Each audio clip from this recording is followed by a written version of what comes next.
हरे कृष्णा। आज का हमारा विषय है कि क्या भगवान सिर्फ भक्तों पर ही कृपा करते हैं। नहीं, ऐसा तो नहीं है। अब आप देखिए कि फॉरेन कंट्रीज में कितने ऐसे लोग हैं जो बहुत अच्छा स्वस्थ खुशहाल जीवन जी रहे हैं और वो कोई भक्ति नहीं करते, और उनमें से बहुत सारे नास्तिक हैं। तो ऐसा कुछ नहीं है कि भगवान भक्तों को तो माला माल कर देते हैं और जो भगवान में विश्वास नहीं करते उनको दंड देते हैं, मारपीट देते हैं। ऐसा तो कुछ भी नहीं है। तो आप अगर ये सोच के भक्ति करते हैं कि ऐसा करने से आपको बहुत पैसे वैसे मिल जाएंगे या बहुत आप प्रतिष्ठित हो जाएंगे, वो तो मैं बोलूंगा कि फिर रहने दो। या करना भी है भक्ति तो हर हर सेंस में शुद्ध है और अच्छी है तो करनी ही चाहिए, वो एक अलग विषय है। मतलब अभी फिलहाल मैं ये कहना चाहता हूँ कि जीवन में अच्छा होना या नहीं होना ये भक्ति से बहुत ज्यादा कनेक्टेड नहीं है। इतना मैंने जरूर महसूस किया है कि भगवान अपने भक्तों की रक्षा करते हैं। इतना मैंने जरूर महसूस किया है कि कोई भी कष्ट जो जीवन में आना होता है उसको भगवान कम कर देते हैं, बहुत कम कर देते हैं अपने भक्तों के केस में। मैंने खुद महसूस किया है। मैं भक्त नहीं हूं, बट फिर भी मैंने देखा कि मेरे जीवन में जब भी कष्ट आते हैं भगवान हमेशा मुझे बचा ही लेते हैं। अब जब मेरे जैसे साधारण व्यक्ति को जो सिर्फ भक्ति का प्रयास कर रहा है उसको इतना हेल्प कर देते हैं, तो जो भगवान के शुद्ध भक्त हैं उनकी तो भगवान कितनी केयर करते होंगे, ऐसा मैं सोचता हूं। लेकिन ये चीज मेरे को नहीं लगती कि अगर कोई आदमी अच्छा है, उसने पिछले जन्मों में अच्छे कर्म किए हैं या इस जन्म में अच्छे कर्म किए हैं, माना बहुत पढ़ा लिखा है, नेक है, तो मतलब उसके साथ जो सो कॉल्ड अच्छा हम मानते हैं कि हाँ जी स्वस्थ जीवन हो, खाने पीने के लिए सफिशिएंट पैसे हों, घर हो, गाड़ी हो, ये सब चीजें के लिए भक्ति का कोई ऐसा जरूरत नहीं है।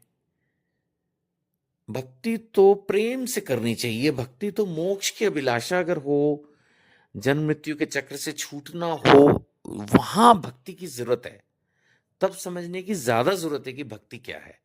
अब इस दुनिया में कितने ऐसे लोग हैं जो इस धरती पर खुश हैं और उनको लगता है हाँ, अगर उनसे मैं पूछूं कि क्या आप मृत्यु के बाद दोबारा इसी धरती पर आना चाहोगे, तो उनका जवाब होगा हाँ। जबकि मेरा जवाब, मैं अपना पर्सनल बोलूं तो मेरा जवाब है क्लियर नो, मैं यहाँ कभी वापस नहीं आना चाहता। यानी मैं जन्म मृत्यु के चक्र से मुक्त हो जाना चाहता हूँ, और मेरी मेरी जो अंडरस्टैंडिंग है उसके अनुसार यही मोक्ष है। और इसके लिए मैं भक्ति का प्रयास भी करता हूँ। भगवान की आज्ञा के पालन के हिसाब से भी मैं गीता का प्रचार करने की कोशिश करता हूँ, भगवान का हरि नाम जप करने का प्रयास करता हूँ, और जो भी चीजें शास्त्रों का अध्ययन हो गया या मंदिरों में या धाम यात्राएं करना, एकादशी व्रत करने की कोशिश करना, जो भी कुछ मैं प्रयास करता हूँ वो करता हूँ। लेकिन कहीं ना कहीं मन के कोने में मेरा लक्ष्य मोक्ष है।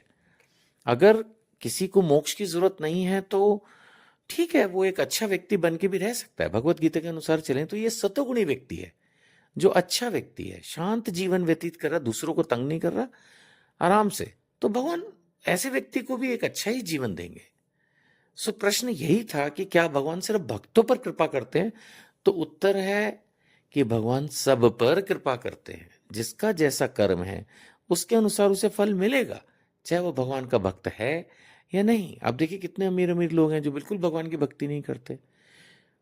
जैसे मैंने एग्जाम्पल भी लिया फॉरेन कंट्रीज का और इंडिया का भी। इंडिया में कितने लोग हैं जो भक्ति नहीं कर रहे हैं बिल्कुल भी, लेकिन वो ठीक है, पढ़ लिख गए हैं, साइंटिस्ट हैं या बड़ी बड़ी कंपनीज में पोस्टों पे हैं या बिजनेस कर रहे हैं, जो भी ठीक है, नहीं भी भक्ति कर रहे, लेकिन कृपा भगवान की उन पर बनी ही रहेगी, क्योंकि उनके कर्म तो अच्छे ही है ना।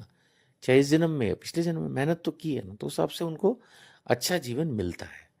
मैं फिर रिपीट करूंगा कि भक्ति तो भगवान के भक्त प्रेम पूर्वक ही करते हैं, और आमतौर पर उनका लक्ष्य जो है बस भगवान को प्रसन्न करना ही होता है। बस इतना ही होता है। तो ये दो चीजें समझो करीब करीब अलग ही है ना। ठीक है, हरे कृष्ण।